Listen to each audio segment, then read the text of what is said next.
What's going on, everyone? Austin John Please here, and today we're going to be going over the brand new Pokemon Go Home connectivity for mobile, iOS, Android, and Nintendo Switch.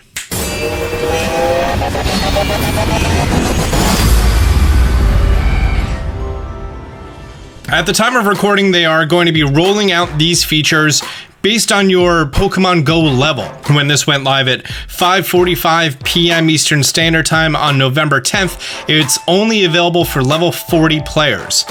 And I, unfortunately, am only level 36 and cannot do that.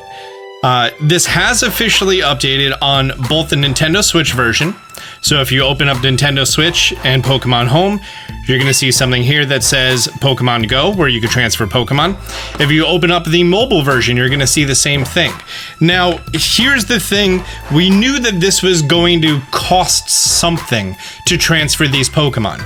And I want to go over that now until, I have the availability to transfer over my Pokemon. It's important to know what you can transfer as soon as this goes live for you, right? Thanks to Joe Merrick, who already started listing this. First things first, we already knew you cannot transfer over Pokemon in costumes. So your Charmander that's wearing a Cubone skull and your Gengar that has the zippers on it, those cannot go over. It also says Pokemon forms cannot be transferred. I'm not too sure exactly what this means, and maybe it's things that, aren't available in the mainline games. Anyways, if we look right here, there's transfer costs. So how this works is you're going to have a transporter, and the transporter takes a full week to restore, and the transporter has a total of 10,000 energy, right? And here we go. The Go Transport energy is up to 10,000 with a gain of 60 energy an hour, and the costs are as follows. So for standard Pokemon, those are 10 each. So in theory, you can transfer over 100 basic Pokemon, no problem. Also, I hear that it takes one full week in order for this to fully recharge. If it's shiny, that adds additional 1,990 energy. So you can transfer 5 shiny Pokemon in a week. That's it. And then there's also additional fees if they're high CPs, which those are negligible in the grand scheme of things. If we look at the legendary Pokemon here, those are 1,000 each, should be, which means that you can transfer 10 legendary Pokemon a week. But if they're shiny, that's an additional 9,000, which means that you could transfer 1 shiny legendary Pokemon a week. Honestly, this seems a little balanced to me. Same thing goes for mythical.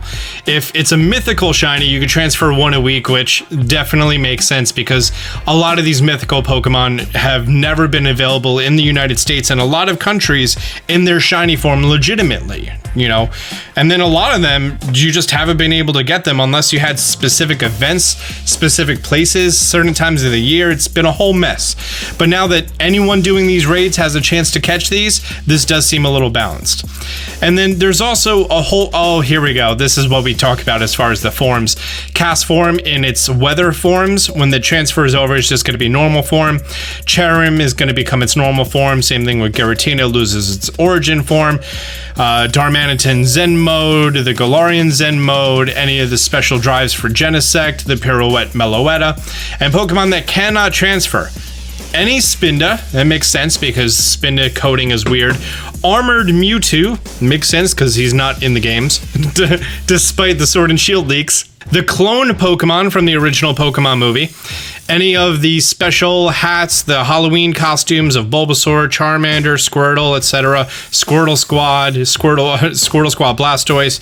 Any of the Party Hat Pokemon. Any of the exclusive Pokemon Go Pikachus.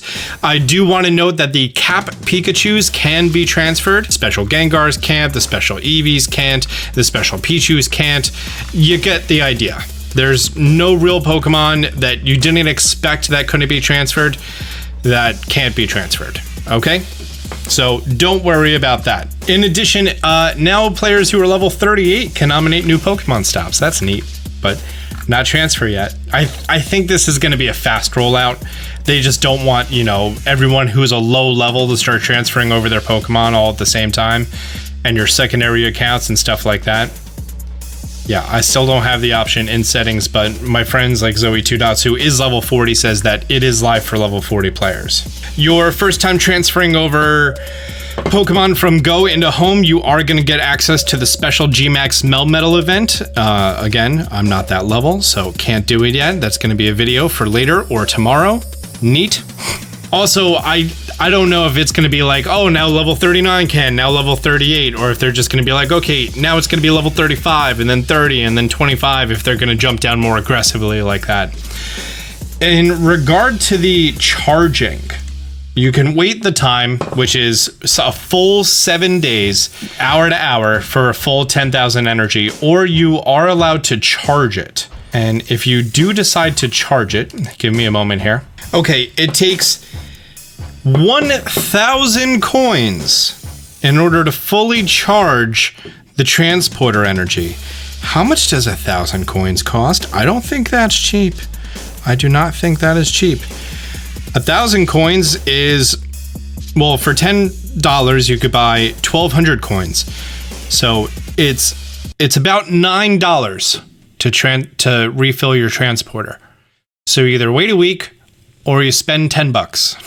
I don't think that they should have given you the option to speed it up. At the same time, like, it makes sense because having that paywall in place makes it so you don't devalue the Pokemon being in Pokemon Go, and you don't have this as an option to just mass transfer out Pokemon. I mean, if you have Let's Go Pikachu and Eevee, you could do that with any Pokemon in the Kanto region. But when you're getting into your Shinies Legendaries and your Shiny Mythicals, like I have a Shiny Genesect and a Heatran. I don't have a lot. I have maybe, excluding all my Shiny Magikarp, excluding all my Shiny Cantonians, I maybe have 8 or 10 Pokemon. And ones that I don't already have in Pokemon Sword and Shield, 4. So I'll be good in a month. And this is in place, that way you don't, transfer out all the Pokemon, and now you don't need to buy additional box space in Pokemon Go. It makes sense why they're doing it from a business standpoint. You shouldn't see this as a way that they're trying to make a quick buck off of you. This is essentially in place that way you don't leave Pokemon Go. It makes sense. If you're going to be mad at it, then you're going to be mad at it. I don't know. It's rough. There's going to be people that are going to argue at both sides, but I see why they're doing it, and you have to at least acknowledge that they do have a good reason for that to be in place. So, yeah. As of the time of this recording, it's not available for players under level 40. I'm sure in the coming hours and days that's going to change. I'm officially late for dinner. Now I gotta edit this video and get it out to you lovely people. Well, great. Once the event officially goes live and you are able to get Gmax Melmetal and Pokemon Sword and Shield, I am gonna be making up a follow-up video letting you know as far as the level requirements for that. If you found this video helpful, do me a favor, hit the thumbs up button down below. If you're new to the channel, be sure to subscribe, turn on notifications. Until next time, Austin John out.